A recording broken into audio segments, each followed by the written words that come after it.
Pod. Today we're going to talk about a muscle that often gets neglected and how to work it, and that's the subscapularis. Okay? It's a member of the rotator cuff and forms a large portion of the rotator cuff, specifically the anterior shoulder. It often gets neglected because it's kind of hard to get to, and you need some special tools to do it. Okay? So we're going to talk about first, where is it located? Okay? The subscapularis sits on the anterior surface of the shoulder blade. So I have my shoulder blade here, it's actually underneath it. Okay? So in order to get to and work this muscle, I have to go through the armpit and push back this way to get to it. So it goes from the shoulder blade up into the anterior shoulder and forms the bulk of the joint capsule there. Okay? Whenever we have dysfunction in this muscle, it can be painful both in the anterior shoulder and in the posterior. It doesn't have to be both, it could just be one or the other. So it can be kind of hard to diagnose this thing. Typically you'll see that when there's dysfunction here, it will tend to be internally rotated in order to shorten that muscle and take some of the load off.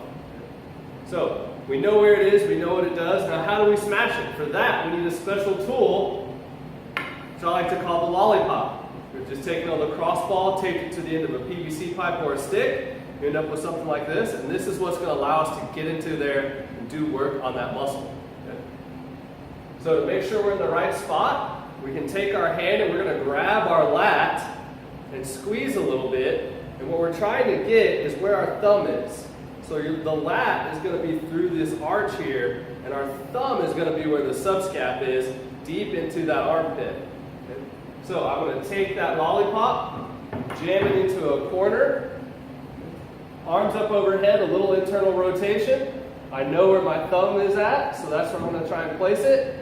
And I'm going to lean into this lollipop, and I'm trying to push it back this way. It's not up, it's back. This internal rotation allows some of the other musculature in the area to relax so I can penetrate a little bit deeper. And then I can play with my torso angle to get some different spots on that muscle. Okay? Once we find one of those spots, we've got to spend some time there to get it to relax. So we're going to take at least 90 seconds. If we want to, we can add some motion into this. So I would start internally rotating with the shortened subscapularis, move the arm up overhead to stretch it out while applying pressure, hold that, bring it back in and rinse and repeat. Okay.